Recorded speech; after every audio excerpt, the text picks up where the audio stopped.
ቸርች ከዘጉ እኔ ልባቸውን ነው የምዘጋው። ድንገተኛ ደግፍት አዝዤ ልባቸውን ነው የምዘጋው። በራሱ የሰልፍ ስቲም ችግር የማንነት ቀውስ ያለበት ሰው ትሁት መሆን አይችልም። ወደ ላይ ማይተነፍስም ወደ ታችም አይተነፍስም። በማይነቃ መንገድ ወንጌል እንዳይሰበክ ለማድረግ የምትፈልጉ እጃችሁን ሰብስቡ።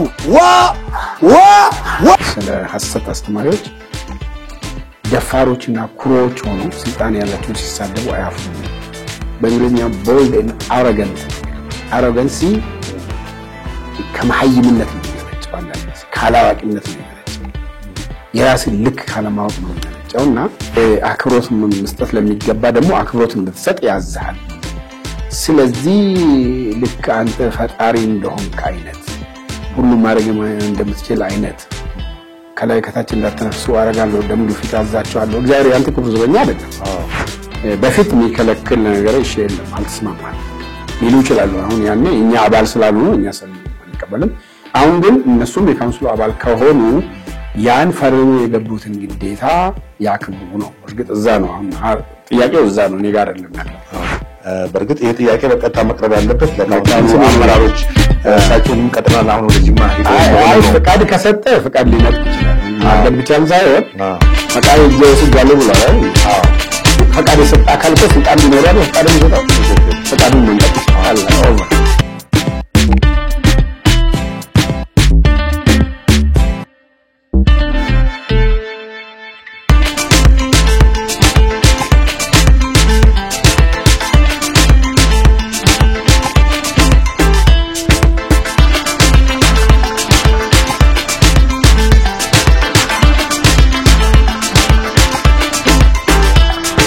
ጤናስጥልን ወደ ተመልካቾቻችን እንደምን ሰንብታችኋል? እንዴት ከርማችኋል? የምንገኘው በኢትዮጵያ ወንጌላውያን አብያተ ክርስቲያናት ህብረት ዋና ጽሕፈት ቤት ውስጥ ነው። ከፓስተር ጻድቁ አብዶ ጋር እንግዲህ ላይ ጥያቄዎችን እናነሳና ውይይት እናደርጋለን። በተለይም በዚህ በሰሞኑ የኢትዮጵያ አብያተ ክርስቲያናት ካውንስል በዚህ በክራይስት አርሚ ኢንተርናሽናል ቤተክርስቲያንን የማገድ ሁኔታ ተፈጥሮ ነበር። ይሄንን ማስመልክቶ የቤተክርስቲያኑ መስራች መሪ ነብዩ እዩ ጩፋ ያው የሰጠው ምላሽ አለ። ደግሞ ይሄን ተከትሎ የተለያዩ ማህበራዊ ሚዲያዎች በጣም ዜናውን ሲያጫጫውትና ትልቅ መነጋገሪያ አጀንዳ ሆኖ እንደነበርም ይታወቃል። የህብረቱ ማለትም ኢትዮጵያ አብያተ ክርስቲያናት ህብረትስ ሚና ምን ነበር? መግለጫ ማውጣቱ ይታወቃል። ከዚህ ጋር በተያያዘ ከፓስተር ጻድቁ አብዶ ጋር የጽሕፈት ቤቱ ዋና ፕሬዝዳንት ጋር እንግዲህ ቆይታ እናደርጋለን። ተከታተሉን። እንኳን እንግዲህ ፈቃደኛ ሆነው በዚህ ቃለ መጠይቅ ከኛ ጋር ለመቆየት ስለፈቀዱ እናመሰግናለን። ፓስተር እንግዲህ ጥያቄያችን ስንመልስ የኢትዮጵያ ወንጌላውያን አብያተ ክርስቲያናት ህብረት እንዴት ነው ስለ ዓላማዎቹ ትንሽ ባጭሩ ቢነግሩን። የኢትዮጵያ ወንጌላውያን አብያተ ክርስቲያናት የዛሬ 50 ዓመት በፊት የተቋቋመ አንጋፋ ህብረት ነው። ሲቋቋም በ9 ነባር ቤተ እምነቶች ነው። ያ የሆነበት ምክንያት ያን ጊዜ እግዚአብሔር የለም የሚል ስርዓት የሚያራምድ የኮሙኒስት መንግስት እንትኑን እያጠናከረ እየመጣ ነው። ስለዚህ እግዚአብሔር የለም ማለት ብቻ በቂ አይደለም። ሃይማኖት የሰፊው ህዝብ ማደንዘዣ እጽ ነው። ሰው ዛሬ ያለው ችግሩን እንዳይገነዘብና እንዳይታገል ነገ ያልፍልሃል እያላችሁ ነው የምትሰብኩት ይላሉ። ከዛ ደግሞ በጣም የሚያስቀው የኛን እምነት ከምዕራባውያንም ጋር ለማያያዝ ሙከራ ነበረ እና የተለያየ አይነት አሊጌሽንስ ነበሩ። ኢትዮጵያውያንን ነን እኛ በገዛ ሀገራችን ለማንኛውም ኢትዮጵያዊ ምናምነውን አምነን የዜግነት መብታችንን መወጣት እንችላለን። ስለዚህ የኛ አባቶች ተሰበሰቡና መሰረታዊ የእምነት ልዩነት ከሌለን የቤተ እምነት ማለት ነው ብለው ያን ጊዜ ነባሮቹ የቤተ እምነት መሪዎች አንድ የጋራ ህብረት ይኖራል። አንደኛ ይሄንን የምናደርግበት ምክንያት በመካከላችን ብዙ የሐሳብ ልዩነት የእምነት ልዩነት እስከሌለ ድረስ አንድ ላይ መሆኑ ጥሩ ነው። ሁለተኛ ደግሞ እንግዲህ የሚታሰረውንም እንጠይቃለን እና መከራም ለሚደርስባቸው እኛ ደግሞ ጥላ መሆን አለብን፣ አንዳችን ሌላችንን ማገዝ አለብን በሚል ነው። እርግጥ ዝርዝር ዓላማው ራእዩ አለ። እዚህ ጋር እንደሚያዩት በክርስቶስ አንድነት የተሳሰሩ አብያተ ክርስቲያናትን ማየት ነው ይላል። መሰረቱን የሚያደርገው በዮሐንስ ወንጌል ምዕራፍ 17 ክርስቶስ ለደቀ መዛሙርቱ የጸለየው ጸሎት አለ። እኛ አንድ እንደሆን አንድ የሆኑ ዘንድ ብሎ የጸለየው ጸሎት አለ። ይሄም ጸሎት መልስ የሚያገኝ ነው። መጽሐፍ ቅዱስም ደግሞ እርስ በርሷ የምትለያይ መንግስት ሁሉ ትጠፋለች ስለሚል አንድነት ህብረት አስፈላጊ ነው። አንድነትና ህብረት ግን መጨፍለቅ አይደለም። በእኛ ሞቶ ምን እንላለን? ልዩ ልዩነት በአንድነት፣ አንድነት በልዩ ልዩነት ማለት ዳይቨርሲቲ ኢን ዩኒቲ፣ ዩኒቲ ኢን ዳይቨርሲቲ እንላለን። ዳይቨርሲቲያችን ይኖራል መጠነኛ፣ ግን በልዩ ልዩነት ወይም የስርዓት የአሰባበክ የአምልኮ ልዩነት ቢኖረን በዋናው ነገር እስከተስማማን ድረስ ተብሎ ነውና ዋና የሚባሉ የወንጌላውያን አስተምህሮቶች አሉ። በዓለም ላይ ብዙ ሰው አሁን ወንጌላውያን ፕሮቴስታንት ብዙ ይመስለዋል፣ ግን በስነ መለኮት ከሄደ 3 ቦታ ብቻ ነው የሚከፈለው። የሉትራኖች አሉ፣ በኢትዮጵያ እንደ መካነ ኢየሱስ አይነት ቤተክርስቲያን ማለት ነው። የሪፎርምድ የሚባሉ ቸርቾች አሉ። የካልቪን ቴዎሎጂ ሙሉ በሙሉ ኢትዮጵያ ውስጥ ለምሳሌ ባፕቲስቶች፣ ቃለ ሕይወት ምንለው አለ። ዌስሊያንስ ወይም ይሄ ፔንቴኮስታሎቹና ሜኖናይቶቹ የመሳሰሉት ደግሞ ስለዚህ በጣም ያልተራራቀ 3 አይነት የቴዎሎጂ መስመር ያለው ነውና ኢትዮጵያ ውስጥ ግን ሁሉም አሁን እንዳውም ጴንጤ ነው የሚባለው ማለት ነው። ስለዚህ ያ በዩኒቨርሲቲ አብረው ሲማሩ በኮሌጅ አብረው ሲማሩ የነበሩ ሰዎች የቤተክርስቲያን መሪ ሲሆኑ አብረው ነበሩ። ስለዚህ ለምንድን ነው ህብረትም የማይኖረን ብለው ህብረት አረጉ። እንግዲህ ያ ህጋዊ መሆን አይችልም። የመንግስት ለውጥ ከሆነ በኋላ ህጋዊ ለማድረግ ሲከድ መስራቾቹም ህጋዊነት ሰውነት ይወሰዱ ተባለ። እንደሱ ሆኖ ዛሬ ይሄውና እኛ አሁን 50ኛው ዓመት እያሰብን ነው። በሚቀጥለው ዓመት አይ ቲንክ መስከረምና ጥቅምት ወር በይፋ አሁን ጀምረን በይፋ 50ኛው ዓመት የሚከበር ነው። ይባለፉት እንግዲህ እኔ አሁን 10ኛ ዓመቴ ነው ወደ ወንጌላውያን ክርስቲያን ህብረት መሪነት። በፊት በቦርድ አባልነትም በተለያየ መንገድ አውቀዋለሁ። እኛ አገር ከቅርብ ጊዜ ወዲህ እየታዩ ያሉ አንዳንድ ነገሮች ላይ ጥናት አድርገን እኛ አስፈላጊ የሆነ አቋም ወስደናል። አንደኛ አስተምሮ ነው። ሁለተኛ ልምምድ የሚባል ነገር አለ፣ ፕራክቲስ ማለት ነው። ቀጥሎ የሞራል ጉዳዮች ላይ ነው። ስለዚህ ከዚህ በፊት እሱን ምናልባት ኮፒ ማግኘት ትችላላችሁ። ባለ 10 ነጥብ የአቋም መግለጫ ወስደን እኛ ማንን እንደዚህ የሚያደርጉ ሰዎች ደግሞ የኛ አይደሉም አይመስሉንም ብለን አቋም ወስደናል። እንግዲህ ይሄ ቆየ ቢሆንም ካውንስል የሚባለው በአዋጅ እንዲቋቋም ሲፈለግም አንዱ ጥያቄ እንግዲህ ካውንስሉ አጥሩ እስከምን ድረስ ይሰፋል? ይሄኛው መንፈሳዊ ህብረት ነው። ስለዚህ ተመሳሳይ የእምነት አቋም ያላቸውን ብቻ ነው የሚያካትተው። ግን ካውንስሉ የህግ ጥላ ከሆነ በአዋጅ የሚቋቋም ከሆነ ምን ድረስ ነው የሚሆነው ተብሎ ጥናቶቹ ውይይቶች ሲካሄዱ ነበሩ። እና እንግዲህ ያን ጊዜ በካውንስሉ 7 አማደ እምነቶች የሚባሉ አሉ፣ እኛ የምንቀበላቸው ናቸው። ቀጥሎ የቃል ኪዳን ሰነድ አለ የሚባል የአገልጋዮች የስነ ምግባር መመሪያ የምንለው ነው። ግለሰብም ሆነ ያ ቤተ እምነት ሊከተለው የሚገባ ነው። አሁን እንግዲህ ይሄንን አምነው የተቀበሉ ሰዎች የፈረሙ ሰዎች ከሱ ውጪ አክት ሲያረጉ አይ ከተስማማን ውጪ ነው ያደርጋችሁ ሲባሉ ዘራፍ ማለት ያለባቸው አይመስለኝም። ስለዚህ አሁን ይሄ ጥያቄ እርግጥ ለካውንስሉ ነው ማቅረብ ያለበት።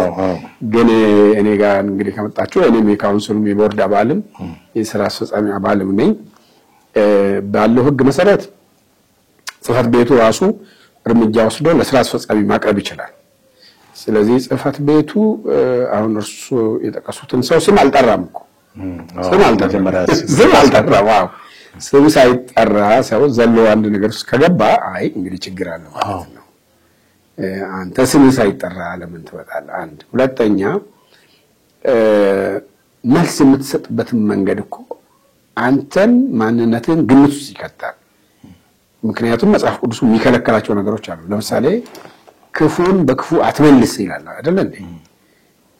እና ክፉ ቃል ከቶንም ከአፋችሁ አይውጣ ይላል። አክብሮት መስጠት ለሚገባ ደግሞ አክብሮት እንድትሰጥ ያዛል። ስለዚህ ልክ አንተ ፈጣሪ እንደሆንክ አይነት ሁሉም ማድረግ እንደምትችል አይነት ከላይ ከታች እንዳትነፍሱ አረጋለሁ ደም ግፊት አዛቸዋለሁ እግዚአብሔር ያንተ ክብር ዘበኛ አይደለም እና በጣም ይሄ ነፍሳዊ ትዕቢት ነው ይሄ በጣም አደገኛ ነፍሳዊ ትዕቢት ነውና እኔ ምን እላለሁ ትዕቢት እንግዲህ ለናቡከደነጾርም አልበጀም 7 ዓመት እንደ በሬ ሳር እንዲበላ አረገው እንጂ አልበጀውም ትዕቢት ለሄሮድስም አልበጀውም በሐዋርያት ሥራ ምዕራፍ 12 ላይ ታያለን በትል ተበልቶ ነው የሞተው አምላክ ሰው አይደለም ብሎ ሲጮህ ለእግዚአብሔር ክብር ስላልሰጠ የጌታ መልአክ መታው እና በትልም ተበልቶ ሞተ ይላል ክብር ለሰይጣንም አልበጀውም ሰይጣን ከየወደቀው የተጣለው የክሩቤል መልአክ የነበረ ከአንዱ የመላእክት የክሩቤል ወገን ከሆኑት መላእክት አለቃ የነበረ ሰውዬ የነበረው መልአክ ወደ ታች የተጣለው ሰይጣን ዲያብሎስ የተባለበት አንዱ ምክንያት ትዕቢት ነው በእግዚአብሔር የመመሰል ፍላጎት አሳይቶ ነውና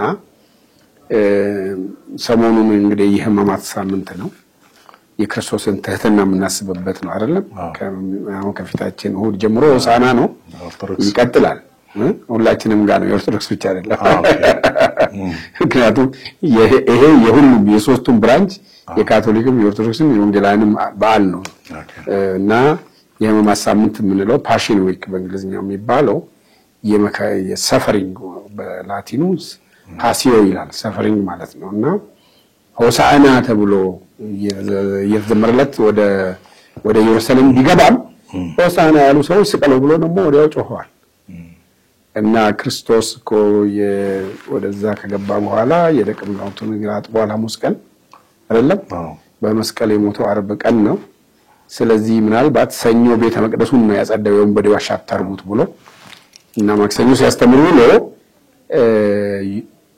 ረቡዕ ዕለት ይሁዳ ሄዶ ሲደራደርበት ነበር ሊሸጠው ማለት ነው እንዴት አሳልፌ ልስጣችሁ ብሎ እንግዲህ ሐሙስ የደቀ መዛሙርቱ እግር ሲያጥብ የማንን ነው ያጠበው ነው ጥያቄው እንደሚከዱት ሁሉም ጥለውት እንደሚሽሩ እያወቀ ነው ከነዛ ውስጥ ጴጥሮስ በአንድ ሌሊት 3 እንደሚከደው ያውቃል ከዛ ውስጥ ይሁዳ እንደሚሸጠው ያውቃል አይደል ፍቅር እውነተኛ ፍቅር ምንም ነገር ሊያጠፋው አይችልምና ትህትናን ነው ያስተማረን ትህትናን ነው ያሳየን እነሱ ለምንድን ነው አንዱ ደቀ መዝሙር የሌላው ነገር ለማጠብ ለምን አልቻለም አውዱን ትንሽ ለማየት ለመጻተኛ የተዘጋጀ ቤት ላይ ነው እነሱ የፋሲካን ራት ይወሩ የነበሩትና በባህሉ መሰረት መታጠብ እግር የግዴታ ነው በባህሉ መሰረት እግር የሚያጥበው ባሪያ ወይም ልጅ ነው እዛ የእንግዳ እንትን ውስጥ ባሪያም የለም ልጅም የለም አዋቂዎች ናቸው በሙሉ ትልልቆች ናቸው እድሜያቸው ተቀራራቢ ነው ክርስቶስን ጨምሮ በዛ ጊዜ ማለት ነው ስለዚህ ማን ነው ታላቅ ብለው የተከራከሩት እኮ ታናሽ ፍለጋ እግር የሚያጥብ ፈልገው ነው የተከራከሩት እና ለምንድን ነው እግር ለማጠብ ያቃታቸው ዝቅ ካልኩ ወዴት ነው የምመለሰው በራሱ የሰልፍ ስቲም ችግር የማንነት ቀውስ ያለበት ሰው ትሁት መሆን አይችልም ክርስቶስ ግን ምን ይላል መጽሐፉ እዛጋ ዮሐንስ 13 ላይ ከአብ እንደመጣ ወደ አብም እንደሚሄድ አውቆ ወደዚህ ዓለም የመጣበት ሚሽን አኮምፕሊሽድ የሚሆንበት ጊዜ መድረሱን አውቆ ተነሳ ይላል ታጠቀም እና የማበሻ ጨርቅ ያዘ ውሃ አኖረ የደቀ መዛሙርቱን እግር ማጠብ ጀመረ የማንን ከይሁዳ ጀምሮ እና ይሄንን ጌታ ምናመልክ ሰዎች እንዴት ነው በተግባርና ከአፋችን በሚወጣው ነገር እውነት ከሱ ጋር እንመሳሰላለን ወይ ሁለተኛ ጴጥሮስ ላይ ምን ይላል ስለ ሐሰት አስተማሪዎች ደፋሮችና ኩሮዎች ሆኖ ስልጣን ያላቸውን ሲሳደቡ አያፍሩም በእንግሊዝኛ bold and arrogant ነው የሚለው arrogancy ከመሐይምነት ነው የሚመነጨው አንዳንድ ጊዜ ካላዋቂነት ነው የሚመነጨው የራስን ልክ ካለማወቅ ነው የሚመነጨውና አጠቃላይ ነገር ነው የምናገረው እኔ ስለ አንድ ግለሰብ አይደለም ግን ጠቅላላው በእንደዚህ አይነት ተግባር ውስጥ የሚሳተፉ ሰዎች እንዴት ነው ምናልባት ሲያድጉ በታችነት ስሜት እየተሰደቡ እየተናቁ እየተገፉ ተጎሳቁለው አድገው ይሆን አሁን በሆነ አጋጣሚና እድል ምናልባት ትንሽ ሲሉ ሳያውቁት ምናልባት ያንን ይበቀሉ ይሁን ያው ሰብኮንሺየስ የሚባል ነገር ያከማቸውን ያወጣል እኮ እና አንዳንድ ደሃ ሆኖ ያደጉ አንዳንድ ሰዎች አሁን ሀብታም ሲሆኑ ማመን አይችሉም ስቲል ይሸሻሉ ከደህንነቱ እና አንድ ክርስቲያኒቲ ስሩ ዘ ሴንቸሪስ የሚል መጽሐፍ አለና እዛ ውስጥ ምን አነበብኩ አንድ ሰውዬ የሆነች በጣም ቆንጆ ሴት አጭር ቀሚስ የለበሰች ጭንቅላት ውስጥ ትደንስበታለች እና ቢጾም ቢጸልይ አልወጣ አለችው ገዳም ገባ አለች አሁን ገዳም ገብቷለች ከዛ እጁን ማቃጠል ጀመረ በእሳት she is there ግራጁ ተቃጠለ ጣቶቹ ማለት ቀጥሎ ቀኙን ጀመረ የቀኝ እጁ አውራጣት እስቀው አሁን አለች እሷ እና ምንድነው ትምህርቱ ቦታ በመቀየር አይደለም ኃጢያትን መታመልጠው በመለወጥ ነው ራስን በመሰቃየት አይደለም ለክርስቶስ ራስን አሳልፈው በመስጠት ነው ምን ለማለት ነው ያን ሰውዬ የሚያባረው ነገር አለ ማለት ነው እና አንዳንዱ ሰው የበታችነት ስሜት ሲያባረው አጋጣሚ ሲያገኝ በቃ ምድር ሁሉ በቁጥጥሩ ስር የሆነ አምላክም የሱ ክቡር ዘበኛ እሱ እንደፈለገው ማንንም የሚያስመታ የሚያዝበት ስፔሻል ኮማንዶ አርጎ ከቆጠረ ይሄ በጣም እኔ አንድ ጊዜ እንደዚህ ብያለሁ አንድ ሰው የዛሬ ብዙ አመት በፊት ነውና የሆነ ሰው በመፍሳዊ ስም ሊያስፈራራኝ ፈለገና አንዳንድ ሰዎች እግዚአብሔር ስራ ላይ አለኝ አይ ቲንክ የዛሬ ምናልባት 45 አመት በፊት እንደዚህ ነው ስማ ያኔ ኤርትራ ጀብሃ የሚባል ነበር ሻዕቢያ ጀብሃ እና ደርግ ነበር ስልጣን ላይና ስማ እግዚአብሔር ያንተ ክቡር ዘበኛ አይደለም አልኩት የፈለከው ላይ የምታዝበት ስፔሻል ፎርስ አይደለም እኔንም አንተንም ያቀናል እሱ ስለዚህ አንዳንድ ጊዜ የተለየ በቃ አንተ እንደበቃ እንደዚህ የሚባል የለም በወንጌላውያን አስተምሮ ደግሞ በሁሉ ክህነት ስለምናምን ማመን ሁሉ በእግዚአብሔር መንግስት እኩል ነው የዜግነት ብልጫ የለም አንደኛ ደረጃ ዜጋ ሁለተኛ ደረጃ ዜጋ የሚባለው ምድር ላይ ነው እንጂ በሰማይ አይደለም በክርስቶስ በማመን የዘላለም ህይወት ያገኘን ሁላችንም አንድ ነን ግን ልክ ነው የጸጋ ልዩነት አለ የአገልግሎት ልዩነት አለ በአገልግሎት በሚሰጥ ሲያሜ whatever ኃላፊነት ወንበር እንከባበራለን ማክበር ያስፈልጋል ሰዎችን ግን ስናከብር ምንም እንከን የሌለባቸው ናቸው እና ምንም አይሳሳቱም እነሱ ልክ ናቸው ይያል ይሄ ወንጌላዊነት አይደለም ወንጌላዊነት ሁላችንም ኃጢአተኞች ነን በጸጋ ድነናል በጸጋ መዳናችን ደግሞ ለማረጋገጥ በቅድስና ህይወት መኖርና መመላለስ ተገቢ ነው የሚል ነው ይቅርታ ከጥያቄው ወጣልቀርኩኝ እንግዲህ ለዚህ ክራይስት አርሚ ኢንተርናሽናል ቸርች ለመታገዱ ምክንያት ተደርጎ የተጠቀሰው ነብዩ ጩፋ በሐዋሳ ላይ የተካሄደለት በጣም የአንድ መንግስት ትልቅ ባለስልጣን ያክል በማርሽ ባንድ በፖሊስ በተለያዩ መንግስት አመራሮች ላይ የተካሄደለት ነው የሚል ነው በሌላ በኩል ደግሞ እናንተ የእርሶም ባወጡት መግለጫ ያስተምሮት ጉዳይ ነው ማለትም በጣም ተሳሳተ የመጽሐፍ ቅዱሳዊ ያልሆነ አስተምሮ ምናልባትም ከዚህ ውስጥ እንደኛ እኛም እንደ እግዚአብሔር በአንደበታችን ፈጥራለን የሚል ንግግር መናገራቸው እሱ ያንን ከሚያስተምሩት ውስጥ ላይሆን ይችላል አዎ የኛ አቋም ምንድነው አንድን ሰው አንድን ግሩፕ ወይም ቤተምነት ነኝ የሚለውን አንዱ ምን ለየው እኛ አስተምሮ ነው ሌላው ለምምድ ምንለው ለምምድ ማለት ምንድነው ለምሳሌ ቁሳቁሶችን የተለየ በረከት አለባቸው ብሎ መሸጥ ለምሳሌ ጨው ዘይት ጨርቅ whatsoever ይሄ ተገቢና መጽሐፍ ቅዱሳዊ ያልሆነ ነገር ነው እኛ የክርስቶስ ስም ነው ለመፈወስም ለማዳንም ስልጣን ያለው የክርስቶስ ስም ነው እንጂ ቁሳቁስን እንደ ለማጭበርበሪያ መነገጃ ማረግ ይሄ ልምምድ ነው ይሄን አንቀበልም ነው ሌላው የሞራል ጉዳይ ነው የሞራል ጉዳይ ማለት በመጽሐፍ ቅዱስ የተከለከሉ እዛ ላይ በዝርዝር ስላለ እሱ ማግኘት ይቻላል አሁን ጥያቄው ይሄንን መታጀብ ያ ሰው ብቻ አይደለም ያመጣው ሌሎችም በተለያዩ ጊዜ ያረጋሉ እና አሁን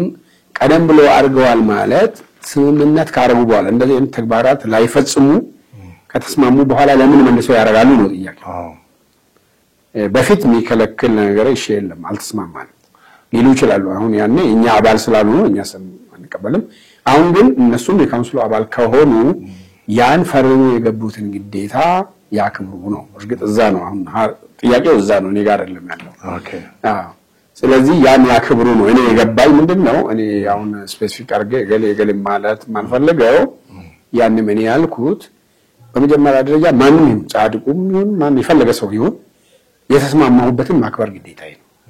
ኦኬ አይ አላከብረም ካልኩ ከውስጡ ነው የምወጣው። የዚህ አካል አይደለሁም ማለት ይችላልው። ኢትዮጵያ ውስጥ መኖር ይችላልው። እኔ የማንም አካል ሳልሆን ህገ መንግስቱ እኮ አንድም ሰው ብቻውን የፈለገውን እምነት ማራመድ ይችላል አይደል? የእምነት ጉዳይ አይደለም ይሄ። ግን ተቋም ነው፣ የተቋም ጉዳይ ነው። ተቋሙ እንደ ተቋም ማድረግ የሌለበትን ምክንያቱም ተቋም የሚወከለው በሚመራው ሰው ስለሆነ ይሄ መሆን የለበትም። በነገራችን ላይ ያኔ እኮ ሲባል ስም አልተጠቀሰም። መጀመሪያ መግለጫው ላይ አልተጠቀሰም። ግን ከዛ በኋላ ዘሎ ሲገባ አቤት ስትል እንግዲህ እዛኛው ቤት አንድ ታሪክ አለ አይደለም? የጊዮርጊስን መገበሪያ የበላ ያስለፈልፈዋል ሲለው ሰውየው ለጓደኛው እኔ መቼ ለፈለፍኩ አይደል? ማን ጠየቀህና ነው አንተ ዘንድ የምትገባው ነው ጥያቄ። እና ይሄ ነው ጥሩ ነው እንግዲህ ማለትም ያው የቸርቹ ወይ ክራይስት አርሚ ቸርች መሪው እዩ ጩፋም ራሱ መግለጫ ሰጥቷል በተደጋጋሚ። እንደውም ምናልባትም በካውንስሉ ላይ አንዳንድ ያልተገቡ ነገሮችን ተናግሯል። እንደገና ደግሞ ካውንስሉ ያግደው እንደማይችልም ተናግሯል። በእርግጥ ይሄ ጥያቄ በቀጥታ መቅረብ ያለበት ለካውንስሉ አመራሮች እሳቸውንም ቀጥናል። አሁን ወደ ጅማ ሄደው አይ ፈቃድ ከሰጠ ፈቃድ ሊነጥቅ ይችላል። ማገድ ብቻ ሳይሆን ፈቃድ ወስጃለሁ ብሏል አይደል? አዎ ፈቃድ የሰጠ አካል እኮ ስልጣን ቢኖረው ፈቃድ የሚሰጠው ትክክል ፈቃዱን መንጠቅ ይችላል ኦቨር ማለት። ስለዚህ ይሄ ማንም የሚያውቀው ግን እሱም ራሱ እንደተናገረው ምናልባት ጠርተው ሊያነጋግሩኝ ይገባል ብሎ ነበር። ጠርቶ ሳነጋግሩ እኔ እንጃ እነሱን ጠይቋቸው። ጥሩ እንግዲህ ምናልባት እንግዲህ ካውንስሉ ከዚህ በኋላ ምን አይነት እርምጃ ይወስዳል? ተጨማሪ እርምጃ እሳቸውን መጠየቅ ሁኔታ አለ ወይ? እሳቸውን መጠየቅ ነው። በነገራችን ላይ እኛ እንደ ኢትዮጵያ ወንጌላውያን ቤተክርስቲያናት ካውንስሉ ቢሆን አንደኛ በተስማማነው ሁላችንም መኖር አለብን። ይሄ ያለ የአንደኛ ደረጃ ዜጋ ምናምን የለም። እንደ ቪቶ ፓወር አይነት ነገር አይኖርም። አሜሪካኖች የፈለጉትን እያረጉ በቪቶ እንደሚሽሩት አይነት መሆን አይችልም። ሁሉም በተስማማው መኖር አለበት። አይ ይሄ አይስማማኝ የሚል ደግሞ ኢትዮጵያዊ ነው፣ መብት አለው፣ የራሱን መንገድ መከተል ይችላል። አንዳንዱ ጉዳይ በህግም ጭምር ሊያስጠይቅ የሚችል ነው። መንግስትም እንደ መንግስት ዜጎቹ እኮ የሱ ናቸው አይደል እንዴ? የመንግስት ዜጎቹ እኮ ማይሆን ተገቢ ያልሆነ ነገር ሲሆንባቸው ሲጭበረበሩ ምን ሲሉ መንግስትም እንደ ለዜጎቹ ይሄ ሌላ ሀገር ቢሆን አይፈቀድም። ማንካችን ላይ ፐብሊክ መኒ ነው። ለምሳሌ አስራትም በማዋሶ ኤቨር የህዝብ ገንዘብ ነው፣ ፐብሊክ መኒ ነው። በአሜሪካን ሀገር ሰው መግደል ነው የሚሻል ፐብሊክ መኒ አቢዩዝ ከምታረገው ከባድ ነው የትም ሀገር። ስለዚህ ይሄ ወደፊት በዚህ ጉዳይ ላይ ያው አስፈላጊው ነገር ሁሉ መሆን አለበት ባለው ህግ መሰረት። እነዚህም ድርጅቶች እኮ በውጭ ኤክስተርናል ኦዲተር ኦዲት መደረግ አለባቸው እና አንዳንድ ጊዜ ኦዲተሮቹም እንግዲህ ኢንቨስቲጌቲቭ ኦዲት አያካሂዱም፣ ናሙና ነው ዝም ብለው። ለማንኛውም ከዛም አሁንም የተነጋገርነው የማስተማሩ የመምከሩ ነገር ይቀጥላል። ግን ያፈነገጠ ማን አለብኝነት ምናምን የሚል አያዋጣም። እሱ ጥሩ አይዋጣም። ሌላም ማለትም በተመሳሳይ የተለያዩ ቤተ እምነቶች የሰዓት ትምህርት የሚያስተምሩ እንዳሉ ይታወቃል።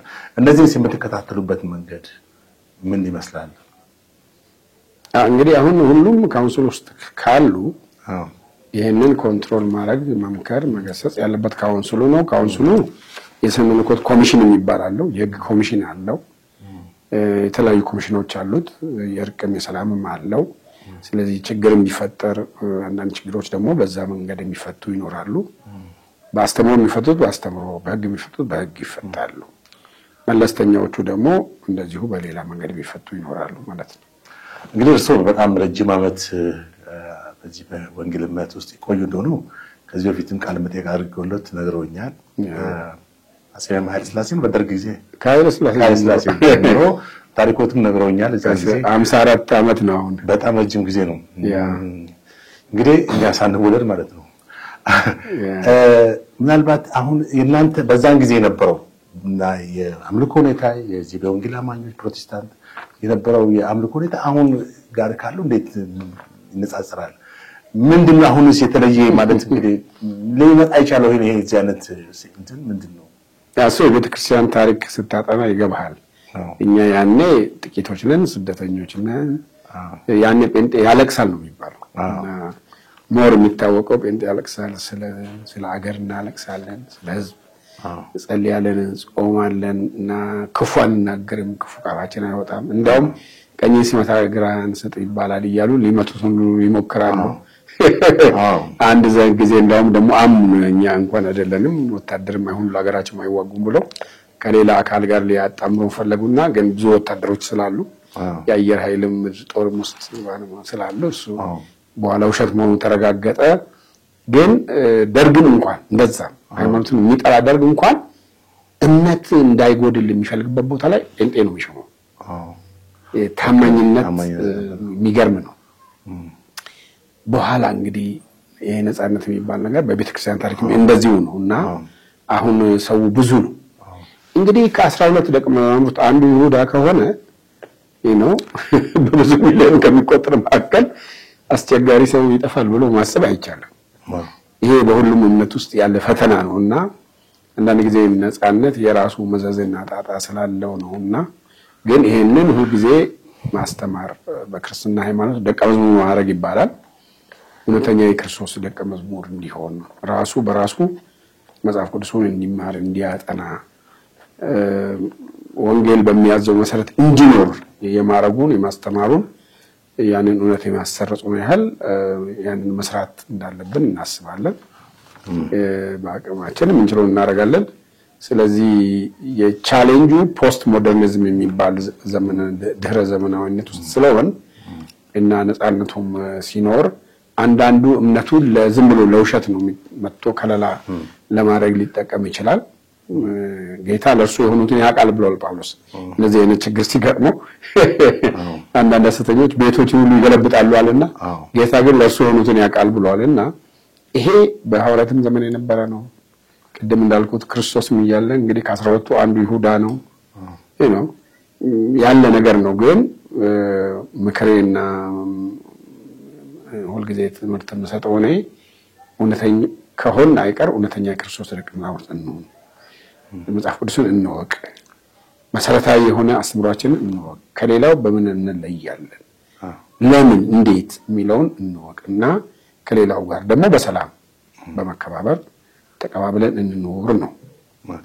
ጥሩ። ከዚህ ጋር በተያያዘ እንደው አሁን በዚህ በወንጌል አማኞች ላይ ሁለት አይነት የአምልኮ ሁኔታ ወይም የአገልጋዮች ነው የምንመለከተው። በአንድ ቦታ ላይ ቆመው በተረጋጋ ሁኔታ ቃል የሚያስተላልፉ አሉ፣ ሰው በደንብ ያውቋቸዋል። በሌላ በኩል ደግሞ በጣም መድረክ ላይ ተወራጩ የሚዘሉ አሉ። እና እንዴት ነው ይሄ አግባብ ነው? የሚወራጩትን መጠየቅ ነው። ሴሌብሪቲ አይነት ስፒሪት የሚፈልጉ አሉ። ያው እንደው በቃ የተለየ የሆነው ለመታወቅ እንደዚህ ይሄ እንግዲህ ያው ትወና አያዋጣም። ግን አይ ቲንክ የግድ አንድ ቦታ ቁሙን ላይል ይችላል። ግን እንደ ትምህርቱ አይነት የምታስተምረው ምንድነው ነው ጥያቄ። ለምሳሌ አሁን ሰሞኑን እንግዲህ የፊታችን አርብ ያሁን ሳይሆን በዛኛው ስቅለት ነው። አሁን ስለ ስቅለት እያስተማርኩ ብዘለኔ ምን ማለት ነው? ይልቅ ተነስቷል ክርስቶስ ብዬ ብዘል ይገባል። እና አንዳንድ ጊዜ ሆሚሌቲክስ የሚባል አለ የአሰባበክ ዘዴ። አንዳንድ ጊዜ ይሄን ትምህርት የሚያልወሰዱ ይሆኑ ይችላሉ። አየህ እንዴት ይተረጎማል መጽሐፍ ቅዱስ? እንዴት ነው መስበክ ያለብኝ? በጣም ምንድነው የሚለው እንደተቀመመ ጨው በጨው እንደተቀመመ ይሁን ንግግራችሁ ጤናማ እና ተገቢ የሆኑ ቃላትንም ጭምር መጠቀም ነው። ፌዘኛ መሆን እንኳን በመጽሐፍ ቅዱስ አይፈቀድም። ስለዚህ መዝሙሮቹም ሁኔታ ሳንጠቅሰናል አንለፈው ብዬ ነው። አንዳንዴ በዓለማዊም የማይዘምሩ አይነት ዳንኪራዎች በጣም እንደው በሶሻል ሚዲያ ቀርበው መጠቁምትን መሳለቂያ የሚሆኑበት ጊዜ አለ። በሌላ እምነት ተከታዮች ዘንድ እየተቀባበሉ ያው እዛው ግሩፕ እዛው አካባቢ ያለ ነባሮቹ ጋር ለሚኖረው እንደዛ አይነት ነገርና አንዳንድ ጊዜ ከባህልም ጋር ሊያይዙት ይፈልጋሉ። ገባ እና ሽብሸባን ብቻ ማንቀደሰው ይልና ለምሳሌ እንደየባህሌ ነው ብሎ እስክስታ እንግዲህ እስካሁን እስክስታ አለ እንደ መዝሙር ውስጥ ማለት ኦርቶዶክስ እስክስታ የለም አምልኮ ውስጥ ሽብሸባ ግን አለ። ስለዚህ በመጀመሪያ ደረጃ ተገቢ በሆነ ዲሴንት በሆነ ፈርሃ እግዚአብሔር ባለበት ሁኔታ ነው ማምለክ የሚገባን ነው እኔ የምለው። ሌላው በጣም ከቅርብ ጊዜ ወዲህ በኢትዮጵያ በጣም የተስፋፋ ነው። ያው ብዙውን ጊዜ እንደውም ስጋዊ ነገሮች በጣም ሲሰበኩ ይሳካልሃል፣ እንትን ትላለህ፣ ጠርምሳለህ የሚሉና በጣም ሁሌ ሰክሰስን የሚሉ ሰዎች እንትኖች አሉ። ሰክሰስ መሰከበኩ ጤናማ ችግር የለውም። ግን እንዴት ነው ከወንጌል መልእክት ጋር አጠቃላይ ሲባል ሀፍት ሮዙን ጊዜ አደገኛ ነው። እኛ አንድ ሰው ምን አለኝ፣ እኔ ስነ መለኮት አስተማሪ ነው። ብልጽግና ወንጌል የሚሰብከው አይደለም ስተት የማይሰብከው ነው አለ ማለት እዛ እኛ የሰጠነው መግለጫ ላይ ታገኛለህ። ለምሳሌ አንታመምም፣ አንደህይም፣ ድህነትን የኃጢአት አይነት ምልክት ማድረግ፣ ምድራዊ ቁሳዊ ብልጥግናን የሀብታምነት ማድረግ ያ በጣም አደገኛ ነው። ምክንያቱም ይሄ ከሆነ በራእይ መጽሐፍ ሁለተኛዋ ላይ ተጠቀሰችው ቤተክርስቲያን የሰመርኔስ ድህነትን አውቃለሁ ግን ባለጠጋ ነህ ተብላለች። ወይም የመቄዶንያ ቤተክርስቲያናትን ጳውሎስ ምን ብሏል? የድህነታቸው ጥልቅነት የልግስናቸው ባለጠግነት ብሏል። ቆሮንቶሶቹ ሀብታሙ እያሉ አይሰጡም ለእርዳታ። እነዛ ግን ድሃ የተባሉት እባካችሁን ጳውሎስ እንዳውም እኮ ከነሱ መጀመሪያ አለምንም ለምን የላቸውም ብሎ አዝኖ ማለት ነው። እነሱ ግን አረግደለም ካለን ነው የምንሰጠው ብለው እንዳሉ ነው። ጌታ ኢየሱስ ክርስቶስን በመባ ሲሰጡ አይቶ ሀብታሞቹ በቃ ብዙ ሰጡ። አንድ መበለት ግን 1 ዲናር ሰጠች እና ምን አለ? ከነዚህ ሁሉ በላይ ሰጠችው እሷ ናት አለ። ስለዚህ እኛ በጉስቁልናን ድህነትን ምን አንሰብክም፣ ግን ምድራዊ ብልጽግና ቁሳዊ ብልጽግና የመንፈሳዊነት መገለጫ አይደለም።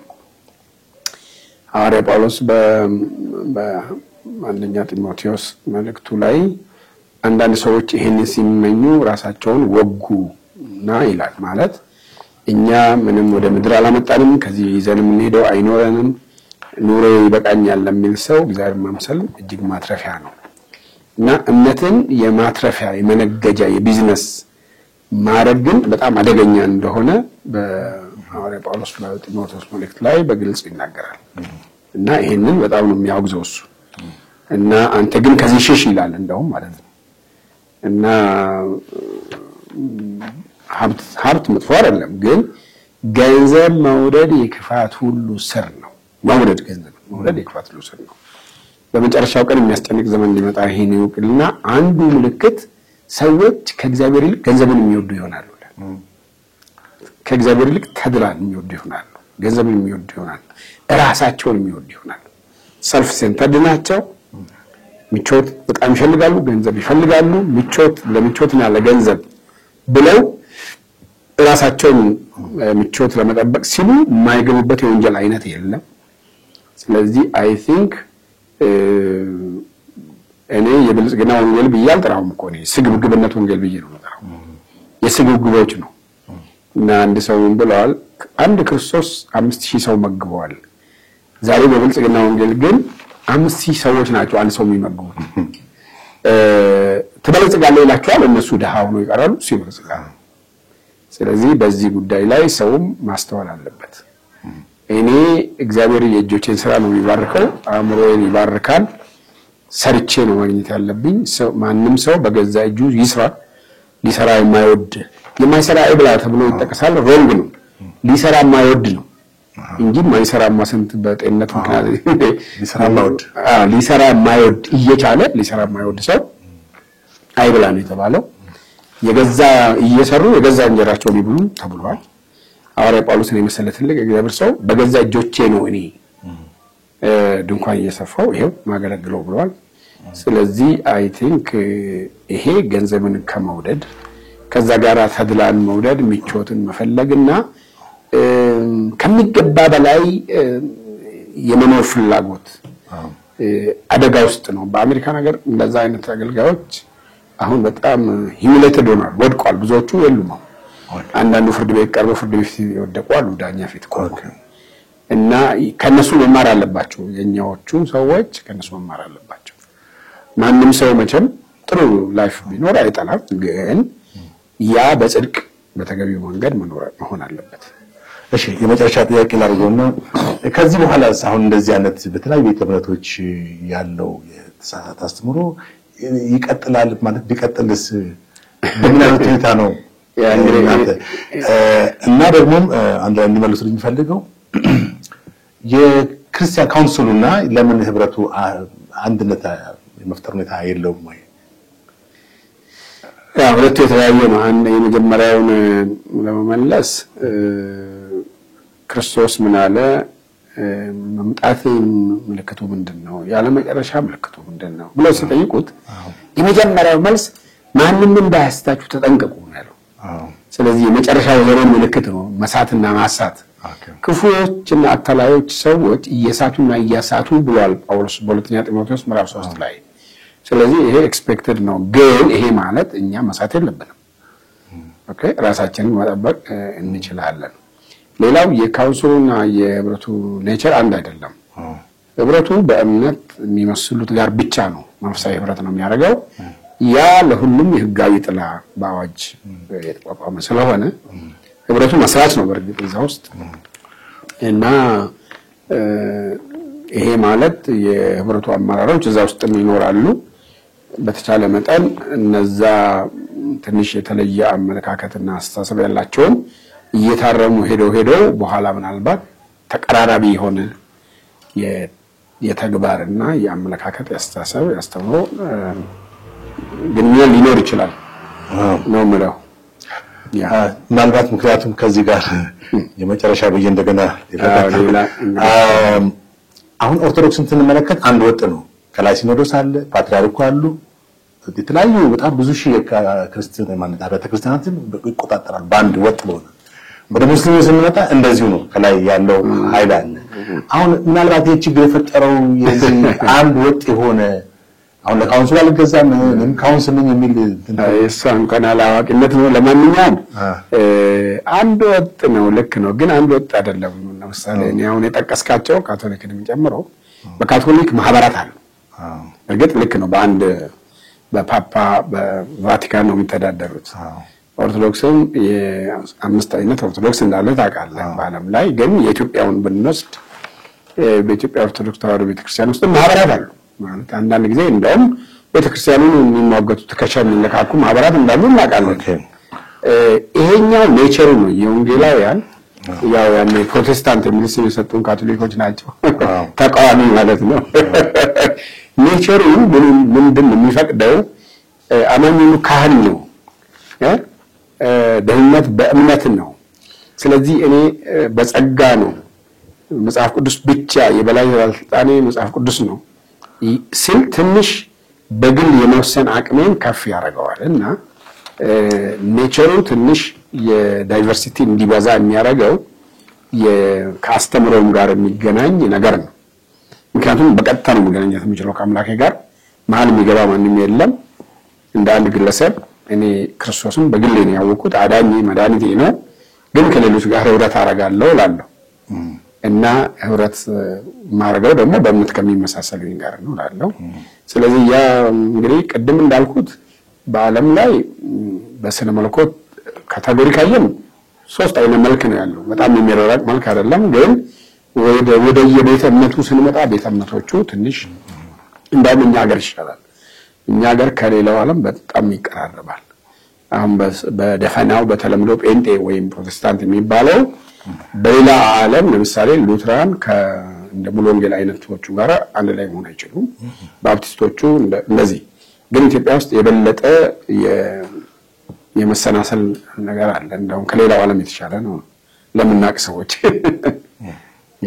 በጣም ጥሩ። በጣም አመሰግናለሁ ፓስተር ጻድቁ አብዶ የኢትዮጵያ ወንጌላውያን አብያተ ክርስቲያናት ህብረት ፕሬዝዳንት።